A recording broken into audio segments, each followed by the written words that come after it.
TPCSI fans, you want to revolutionize your sports investing habits? Allow me to tell you about WagerWire. WagerWire is an app that helps you become a superior bettor by allowing you to sync all your sports books and track all your bets in one place. See your current action, your betting history, and stats. You could also sign up for sports books and collect bonus offers. Follow them at WagerWire on X, as it's the best account on the platform. Head to App Store or Play Store now and search WagerWire and download the app.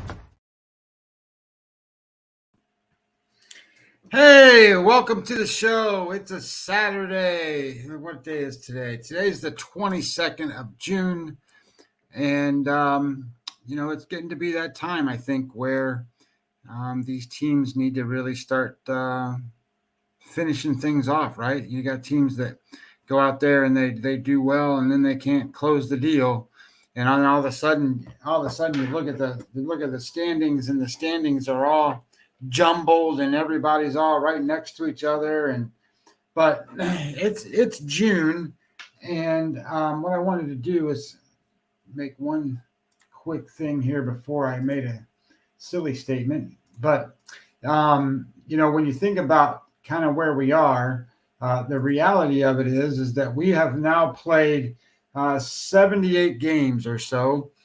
The season is 180 games. So, we're at a point, where 160 games. And so we're getting to a point where we're getting closer to halfway through, not quite there yet.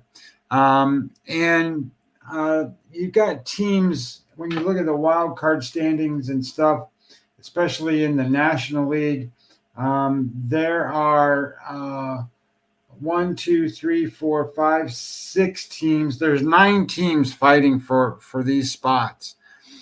And that's going to make for an interesting rest of the summer. And I say that in a way because I think what's going to happen, you're going to have somebody go out and go, well, we want to make the playoffs, and they're going to go make a deal, and they're going to bring somebody in that'll help them. And then they'll probably make the playoffs. Now, they might get crushed in the playoffs, but, we talked about the Brewers yesterday, right? The Brewers are a team that could win the division and should maybe win the division based on where they're at currently. But they don't have enough pitching or any quality pitching past Peralta, and they're going to need some help. So as we go and you think about what's getting ready to happen, I think a lot of these teams are going to change. They're going to look a little different, especially once we get past the All-Star break. Be interesting to see who and what team jumps out early. Sometimes you're able to jump out a little bit early and get some value on what you need. And I think those teams will be significantly ahead. But we'll see. The Braves, they're going to need some help a little bit. So some of these even powerhouse teams are going to need to do a little better than where they are. I think teams like the Yankees are getting exposed right now. If Judge isn't, being all godly Judge, that team is hard for them to go. They just don't have enough bats. So they need more hits. They need more guys to hit. So we'll see how all that plays out. But the course of the season for Major League Baseball and teams goes up and down, just like it does for us bettors. And I wanted to spend just a moment of time before I broke down some games today to talk to you about wins and losses and where you're at. So what happens in the course of a season when things don't go your way? So, for example, yesterday I'm on the Baltimore Orioles in the first 5 innings. The Baltimore Orioles get behind. It's 2-0. And then they fight back, and that's kind of what they do. It's 2-2. And then the top of the 5th inning comes around, and they score and make it 3-2. And I'm like, I'm sitting pretty good. I need 3 outs. And they get the first guy out, no problem. Now I need 2 outs. And then the next guy gets a base hit. I'm like, okay, well, I got a guy on first, but I still only need 2 outs. And then they get the next guy out. So, okay, now I only need 1 out. So I'm thinking this is pretty good. And they just went through Alvarez. So I'm like, okay, well, we got kind of the lower part of the good order coming up. And they gave up another hit. I'm like, all right, well, they got guys on first and second. I got Rodriguez on the mound, and I'm pretty happy. He's pitched pretty well for the most part. And then a home run. So I lose the game, and it's because they hit the home run, and they scored 3 runs, 2 guys on a home run. So I lose that game, and at the same time, I'm on Seattle, and Seattle's playing the Marlins yesterday, and they get ahead 2-0. I got to cover 2 because I bet the run line. I've got Kirby on the mound, and I'm pretty happy. They scored in the first inning. They scored in the second inning. I'm like, well, they're going to do pretty good today. Well, I quit scoring. They didn't score the rest of the game. And something happened where Kirby made a couple mistakes and back-to-back home runs, and it's 2-2. And like I said, they didn't score the rest of the game. So, not only that, they lost outright to the Marlins yesterday, 3-2. So I lost 2 games yesterday that I bet on. And that's a streak now. I've lost a couple of days in a row. So what happens in these spots, right? What do you do? And the first thing that I would always tell you to do is revisit your selections, revisit and come up with an answer to maybe, well, what happened and why did I lose these games? Did I get too aggressive?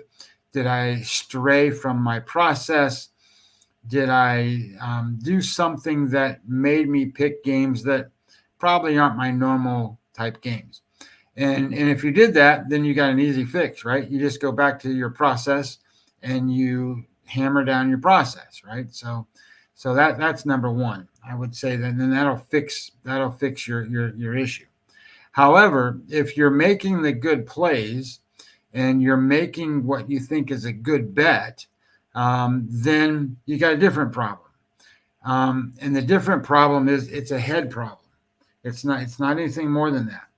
Because ultimately, when you make your bet, the first thing that you got to realize is you're not in control of the outcome of that bet anymore. Once you push the button that says, yep, I'm $50 on this game or $100 on that one or $300 on this one or whatever your number is, now the outcome's not in your hands anymore.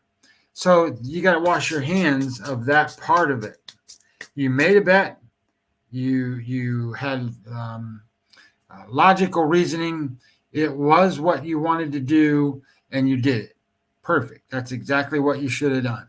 Now, the outcome isn't in your control. So what is in your control is your bankroll, because you determine how much money to bet on different things and go from there. So this is a two-way street here.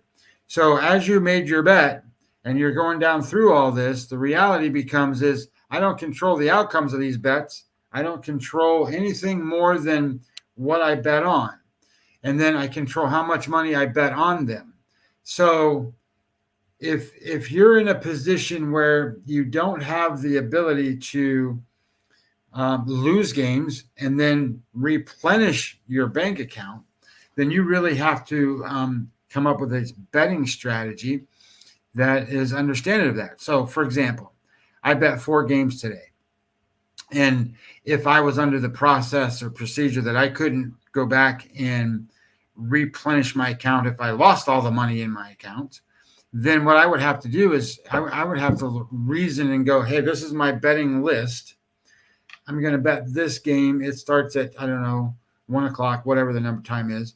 And if it wins, then that gives me X number of money in this account. Now I can bet this game. And then I can bet this game. So maybe I can make 3 bets and not 4 bets. Maybe I can do this or maybe I can do that. So the point being is that you're not controlling your outcome of the game or the event, but you are controlling the outcome of how much money you have in your account, because of all things that you need to do is 2 things. 1, you want to win bets, but 2, you need to control the amount of money that's in your account and fight it to a point where you control your bankroll, right? You got to control that bankroll. That's the key ingredient to this. To be a successful bettor, you can't just go out willy-nilly and throw all your money all over the place and go like this and go, yeah, I'm going to win one of these. I can't lose. One of the things I always tell people, because they want to talk about bankroll management and how to do that, And at this point, I try to make it simple for people. If you don't have, I don't know, we'll just say your standard bet's $100. I don't know, we'll just make it up. But it's $100. If you don't have 10 straight losses in your account to cover those $100 bets without changing your bet structure, then you don't have enough money. You need to change your bet unit. So that means you need to have at least $1,000. And that's a real high number, by the way. And I'm okay with whatever your risk dollar amount is, because that's up to everybody individually. I'm not going to tell you got to go bet 2%, 3% of your bankroll. That's what the old school guys are going to tell you. And I know different. I know that the people don't do that. They don't go have $5,000 in account and bet $50 on a game. That's not what they do. So as you're doing all these things, I just want to make sure that you realize that there's ebbs and flows, right? You're going to have 22 and 4 runs, and you're going to have 4 and 22 runs. It's just the way it works. And sometimes you didn't do anything different, just the outcomes of the games. A guy lost the ball in the sun. It cost you the game. What I'm seeing this year more than I've ever seen before is first baseman can't catch the ball when they throw it to him. Missed catch at first base. And now all of a sudden you got errors and you got guys scoring runs and you got craziness happening. And it's just stupid. But that's the way baseball works. You can't get it. You can't get too crazy with it. Otherwise, it'll drive you nuts. All right. So anyway, long story short, just make sure you control what you can. What you can control is your process, and you can control your bankroll. And in those things, make sure you do that to your efficient, best abilities, and you should be okay to weather out any types of streaks or series of things that go long for you. So today, I wanted to break down a couple of games that I thought were interesting.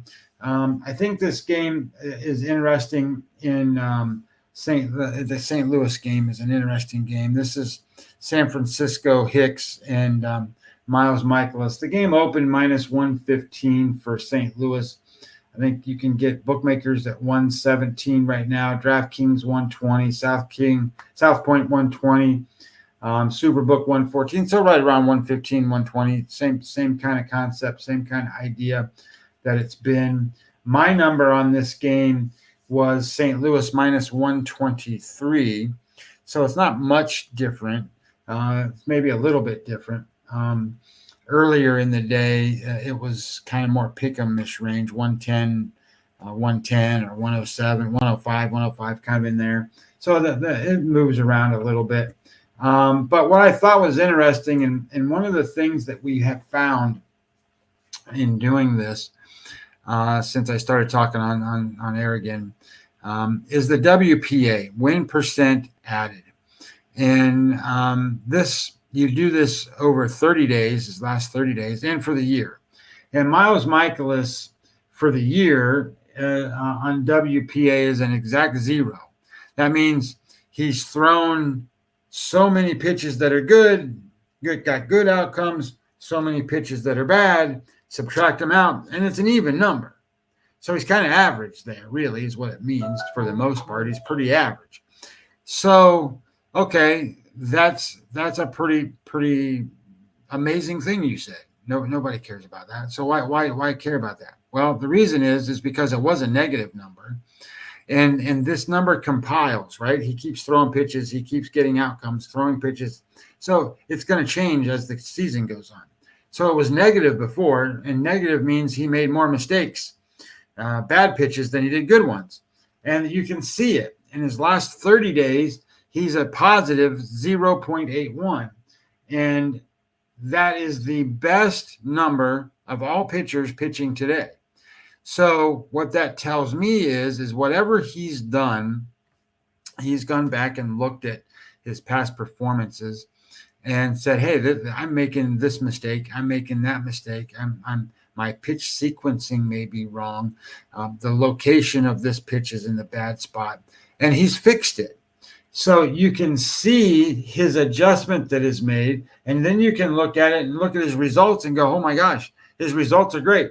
His last game score was a 71. That's really high. 50 is average. 60 is what your best pitchers in baseball throw on an average. He threw a 71. The game before that, an 83. So he's getting better. And then Hicks on the other side, he was one of these guys that was making great pitches all year. He's got a positive 1.02 WPA, win percent added. And just think about that term for a minute, winning percentage added. It means that the pitcher is actually helping the team by what he's getting in terms of outcomes in their win percentage.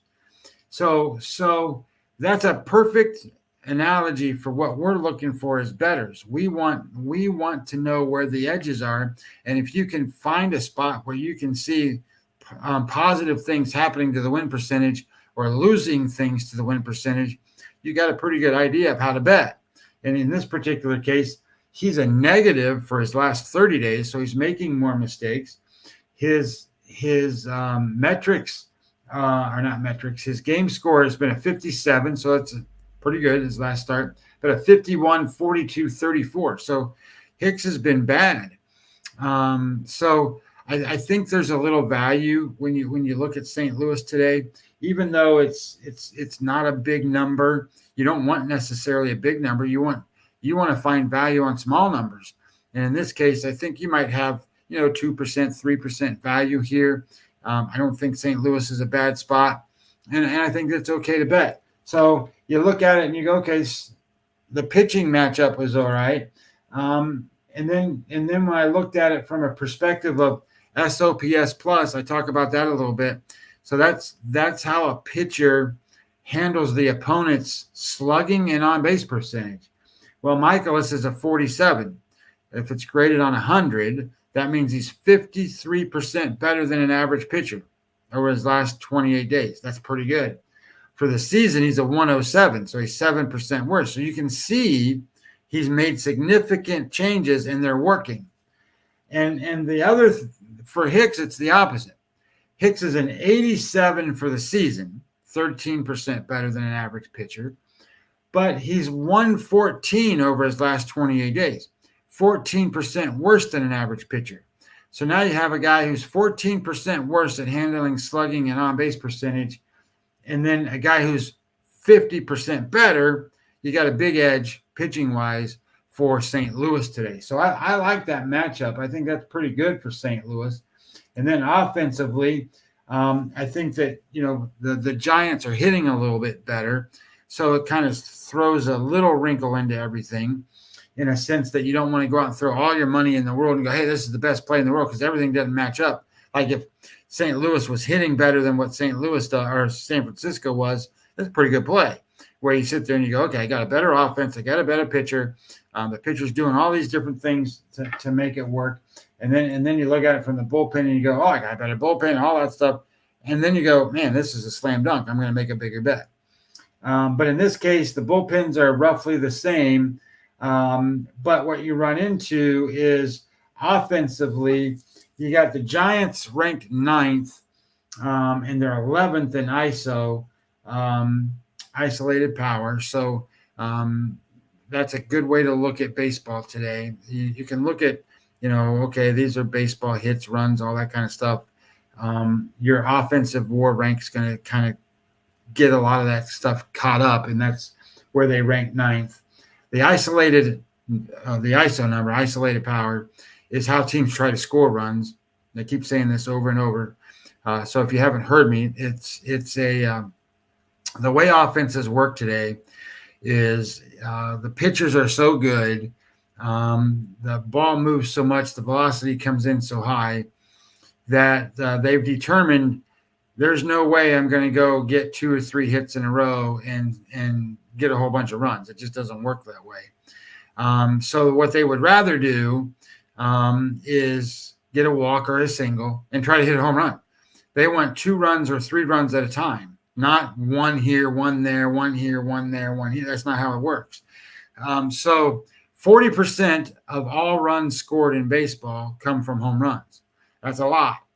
And that's why when you hear people talk or you see people on Twitter say all kinds of stuff about batting average, it's a meaningless topic. They're not trying to get and achieve a batting average. That's not what they're doing. They're trying to generate an ISO number. They're trying to hit a home run. They're trying to put up crooked numbers, not ones. And you want to look at your team and how that team is performing through those lenses. And in this case, San Francisco ranks 8th or 11th, and St. Louis ranks 18th. So that gap closed.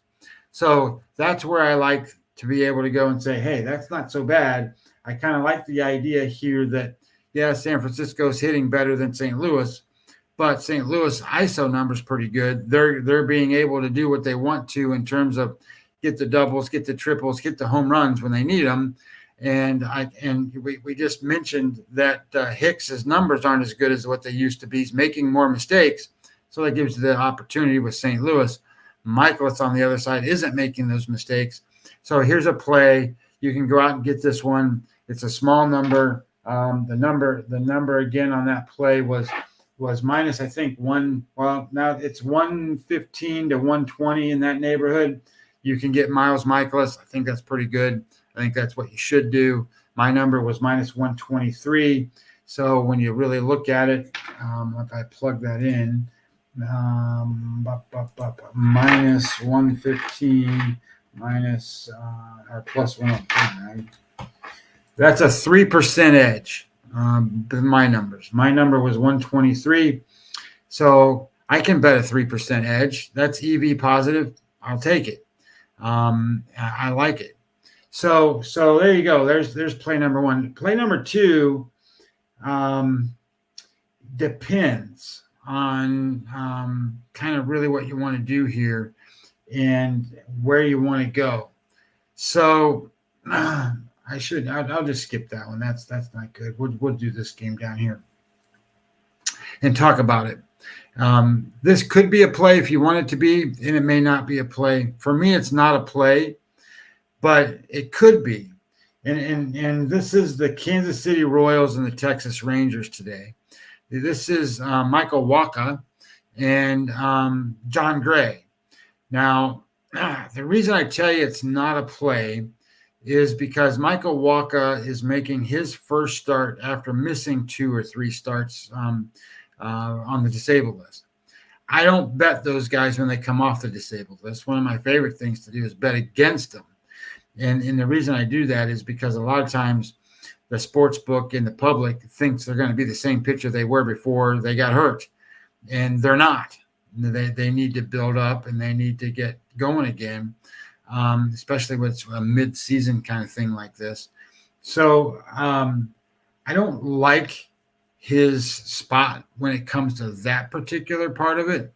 But John Gray is in his 3rd start since coming off the disabled list, but he's only thrown 8 innings. And the reason he's only thrown 8 innings is because he's been getting killed in those first 2 spots. He's getting killed. I mean, you can't make it through 5 innings and you're one of the best pitchers the Rangers have. That's not very good. So I think that lines up for a better spot for the Royals here. And when I did it, the number comes out. My number was Texas minus 114. The actual number in this game is now Texas minus 139 at circa 140 at bookmaker. So, 139, 140. That means you're getting 130 on Kansas City, and that's great value. That's super value. And then you kind of go back and look at, well, where's these offenses at?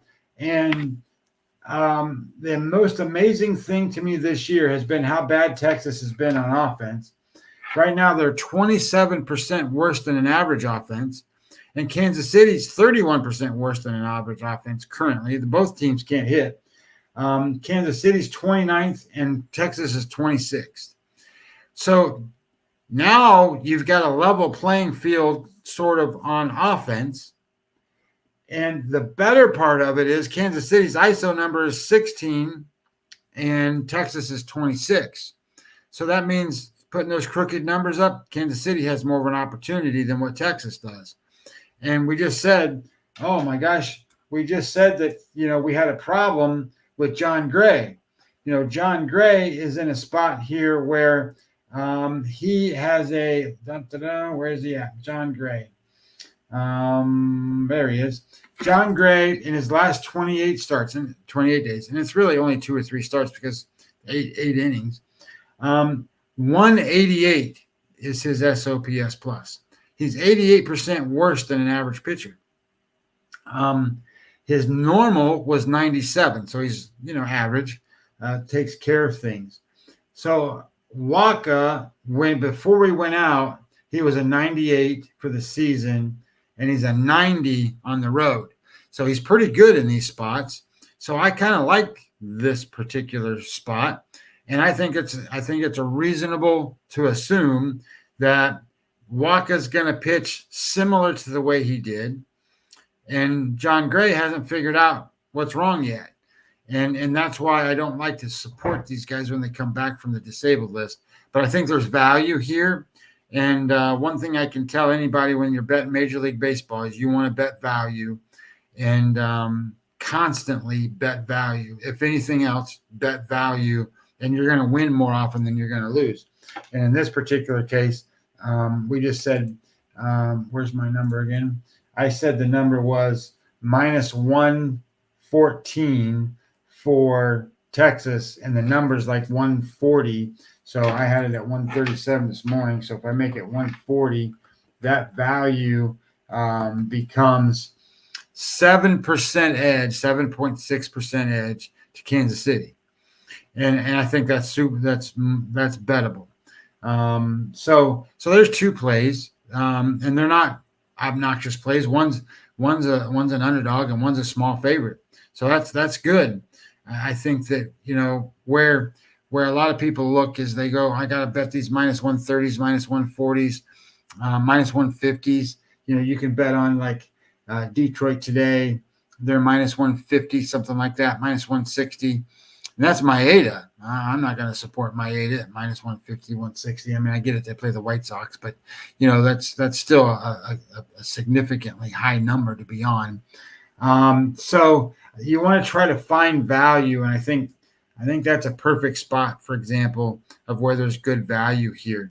I think one of these other spots that I thought was good today, and keep in mind, we're trying to pick winners. When we pick winners, one of the things I always hear is, well, this team's on a streak, you can't bet them because the streak's going to end. Or, well, they're not going to lose more than 2 in a row, or this or that. That's not true at all. It's just not. So think of it this way. Our job is to go find value and bet value. Our job is not to determine when a streak is over or when a streak is going to end. So what I'm talking about in this particular case is the New York Yankees and the Atlanta Braves. The Atlanta Braves are getting hot.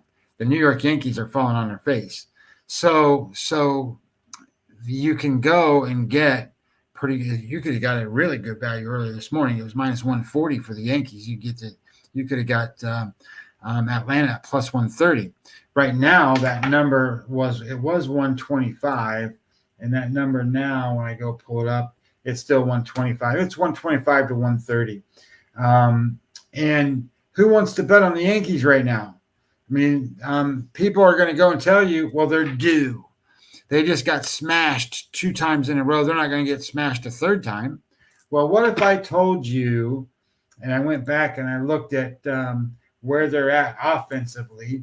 What if I told you that the Yankees are scoring 3.8 runs a game? They rank 25th in offense. They rank 25th in the ISO number. And they're 18% worse than an average offense right now.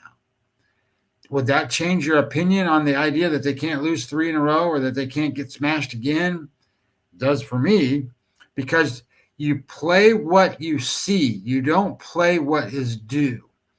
So then you look at it and go, well, the Braves are 6th in offense. They're number 1 in ISO, and they're 46% better than an average offense. And okay, so now you go, well, do they got to face Garrett Cole today? Do they got to face a pitcher that, is pretty dominant and might get them out? Well, the answer to that question is they face Marcus Stroman. Marcus Stroman's not a strikeout guy. In fact, he's a 4.08 strikeouts per 9 innings. That's the lowest of all these guys on the board today. The worst one. So if he's the worst one, what that tells me is Atlanta's going to hit the ball. Balls are in play. So now that gives this offense that's 6th overall and 1st in ISO an opportunity because they're going to be able to hit it. They're not going to strike out. And combine that with the idea that metrics-wise, Stroman's a 5.74 xFIP, a 5.72 Sierra. That's one of the worst numbers. It's from the top 25% of all of baseball in the last 30 days of being bad. He's not very good. What he does well and why he's been winning games is his WPA number. He hasn't made mistakes. So he's a 0.37 positive there. It's not in the top 25%. It was. It's kind of dropped now. He's not there now, but it was. So he's kind of losing a little bit, but he's getting outs and things because he's putting the ball in the right place, not making many mistakes. His batting average against is not terrible. So when you kind of look at where it's at, it's because he doesn't strike anybody out. He gets hit not super hard. I mean, it's an average rate, but his metrics aren't very good. His walk rate's high. Balls are going to be put in play, and this is an offense led by now Austin Riley, who's just crushing the ball. So when you think about what do the Yankees have going on? The Yankees don't have much. I just told you they're 25th in baseball on offense. Their offense is still led by Judge, but that's it. He's the only one showing up on the list. And, and you got Riley, Murphy, Kelenic, and Laureano going on for the Braves. And you still have guys that can hit for that team that's kind of marred in there. So I like the idea that, Morton is pitching for them. Wily veteran guy. You got 2 wily veteran guys pitching. And it's going to matter of who puts the ball in the right places and keeps the ball in the yard a little bit. And that was one of the good things, again, that Stroman does. Doesn't give up much home runs. But over the last 30 days, Charlie Morton's home run rate is 0.4 per 9 innings, which is in the top 25% of all of baseball. So he's not giving up home runs either. And if you're not giving up home runs, you're striking out more guys. You're not walking them. You make it harder, and the offense isn't clicking. I think it's a harder process than for the Yankees to score runs than it will be for Atlanta to score runs. And Stroman makes it kind of easy because he doesn't strike guys out. It's a matter of where the ball gets placed. And if they have a good strategy tonight and how to attack him, I think that's a good value, right? You're getting plus 120, plus 130. And you've got the major offensive advantage. The other advantage that you have right now is the Yankees bullpen is ranked 23rd.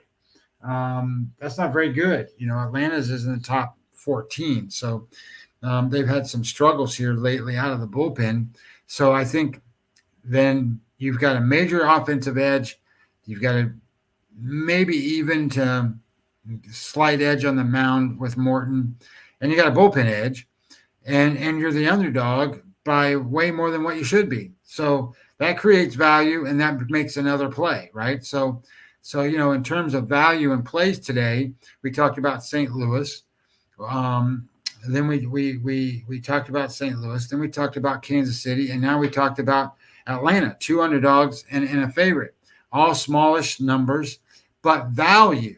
And when you're doing this stuff, that's exactly what you want, right? You want to bet value. You don't want to bet other things. Now, value can come in a lot of different ways. And this was kind of what I was going to share with you a minute ago.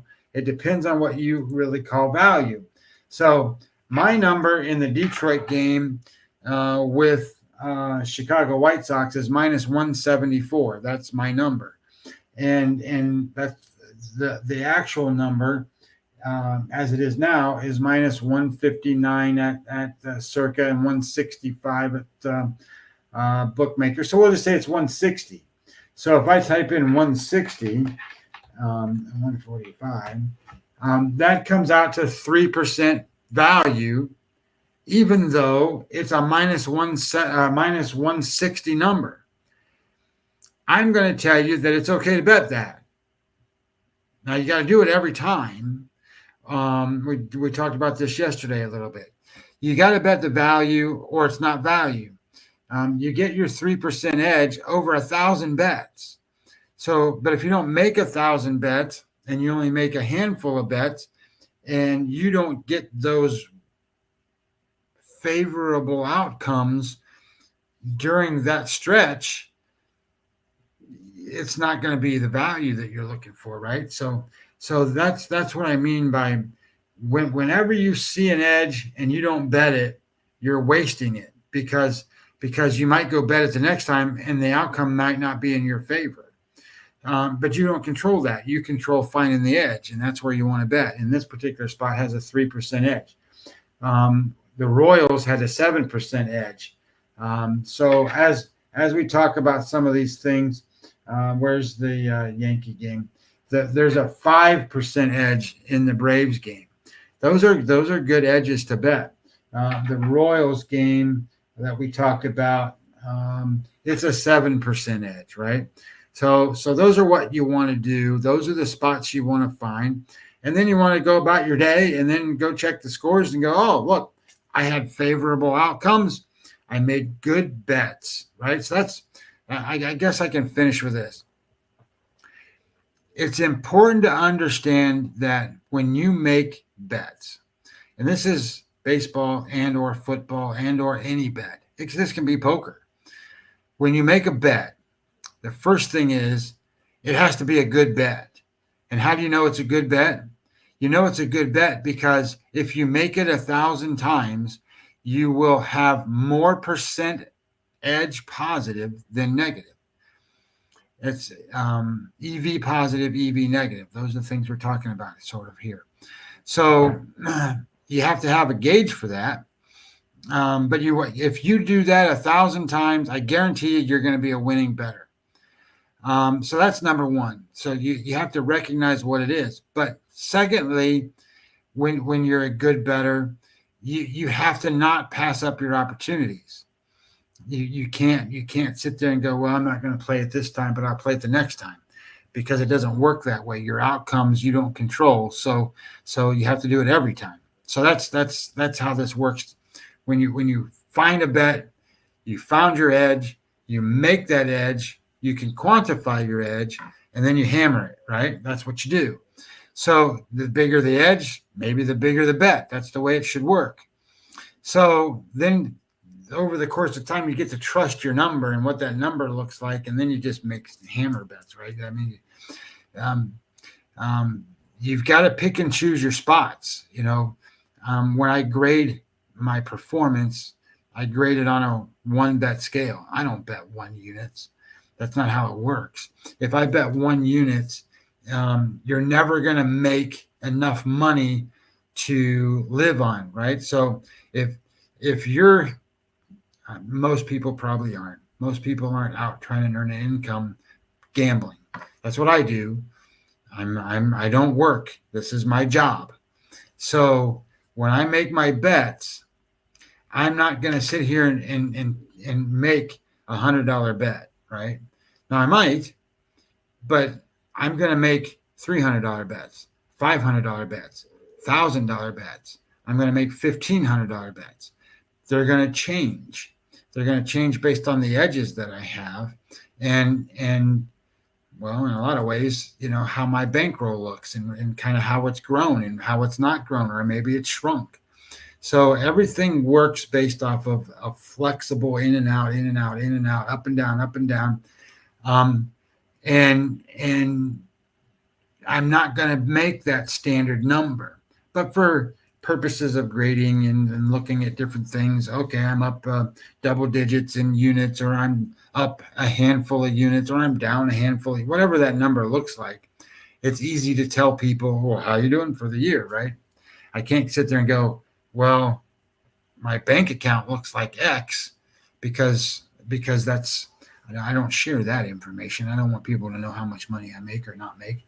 So the reality becomes, when you bet and you bet for a living, you have a whole different outlook on things than your normal guy does. Your normal guy is just going to say, okay, I want to have a good day today. I want a couple picks. You make a couple picks and you go on about your way, right?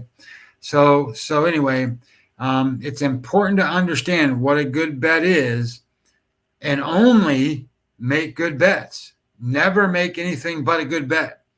You're going to lose them, but you'll lose less of those. I guarantee you'll lose less of those than you ever have in your past if you start to focus on what a good bet is, and that's all you make. So that's number one. Number two, when it comes to this and you're betting and you do this, you got to separate things. Betting is not handicapping. It's not. So handicapping is what DFS guys think they do. You go in and you break stuff down and you look at different things, but it's all purposeful. A handicap is designed to go and find out the differences between two teams, not numbers, not lines, not what a good bet is. The handicap is, let me find out what the difference between this player is, that pitcher is, this team is, this offense is, all that stuff. So can it help you? It can. It can make you a better bettor, because you can look at it and go, man, I can just accentuate this strong bet because this handicap matches. Or I can look at it and go, well, this number is a good bet, but the handicap doesn't make sense. Maybe I make it a less bet. Maybe I just pass on it then because it's not the right bet to make, even though I just said bet every time. You get to pick and choose. You control your bank account. So maybe you bet less. But the point of it is, the whole point of it is don't get crossed up. When you're betting, that's a separate part of this. It's not handicapping, and they shouldn't be intertwined. They're two different things. When you handicap, you're comparing teams, you're comparing players. That's it. You're kind of getting an idea of what the outcome should look like. When you're betting, you're taking all the information given to you, whether that's through handicapping, or that's through the odds, or that's through line movements, or through whatever you have to make a good bet. And that good bet is, this is what the sports book is offering me. I can beat that number, and I get a better bet because of it. So I said it relates to poker, right? So think of it this way. If you have a hand in you're holding your hand, and I don't know, make up cards, whatever it is, doesn't matter, whatever your hand is, and your percentage to win, you see that little number, like on the TV, and they say, well, they're going to win, this hand will win X number of times. And let's just say that percentage is 30% of the time you're going to win. And you have to make a bet. And the bet is to ante into the pot or not, right? So let's say there's $100 in the pot, and you have a chance to win 30% of the time. So the bet you have to make to continue in the hand is $100. That's what the guy bet. You can win 30% of the time, and you have to go, well, I think I can win 30% of the time. I'm going to put $100 in the pot. Well, you're putting $100 in the pot to win 100. So when you put it in there, it becomes 200. That's 50%. You only win 30%. If you do that, you're going to be a losing poker player. Does that make sense? So as you're doing this, you need to look at your hand and go, well, I need to win the pot at least 50% of the time for me to make this bet. It's the same thing at the sports book, guys. It's the same thing. If the sports book is offering you minus 110, well, let's just pick a game that I have. If the sports book is offering you minus 115 and you think it should be minus 125, you have value. You need to hit that. You're trying to get the pot. It's the way that works. So it's the same concept. It's the same exact thing. That's a good bet. So if you then looked at it from the opposite side, right? From the opposite side, and the sports book said, hey, I'm going to give you the odds of, let's say the odds are minus 140 for this team, but your number is minus 115. So you sit there and go, I got to pay minus 140, but I think it's 115. I'm not going to put the money in the pot. I'm not going to go try to get that out. Makes sense. But if you don't do it that way, you're going to make bad bet after bad bet after bad bet after bad bet. And then you're going to go, why am I losing? Well, it's because you're making bad bets. You got to use information to make a good bet, but you got to know what your bet is to make a good bet. So that's where handicapping is part of it, but actually making bets is what it's all about. And making good bets is the whole point. And I will wrap up with this. Most guys that you're going to listen to don't know what a good bet is. They can't tell you what EV positive means in that kind of a description, and they can't show you what that means. So be very careful on who you listen to. Be very careful on what you do. You can find me in a lot of different ways. I didn't get any comments today, but you can make comments. You can ask questions. I gladly will answer them. You can find me on Twitter, on X, at Webby20MLB. You can find my website, www.mlb-daily.com. You can sign up. You can get a free newsletter. Every time I make an article that I write or different things, you can sign up there for that. Or you can become a client. You know, it's $100. I'm not trying to rip people off. It's $100 for the rest of the year. Get all my plays, get everything that I do. It's all part of the service, if that's what you want. So I hope everybody has a great day. We'll be back tomorrow. I'll be here at noon, do another show at noon, and then we'll be off on Monday. So have a great Saturday, guys. Let's make sure that we get this.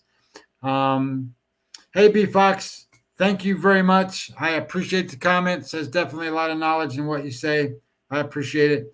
And hopefully people get it. Hopefully people understand and we move forward, because that's what I'm trying to do. I'm just trying to help people become what it is. I don't win every day, just like anybody else isn't going to win every day. But over the course of time, we'll win. That's just the way it works. All right, guys. Again, enjoy your Saturday. Have a great afternoon, and good luck. See you tomorrow.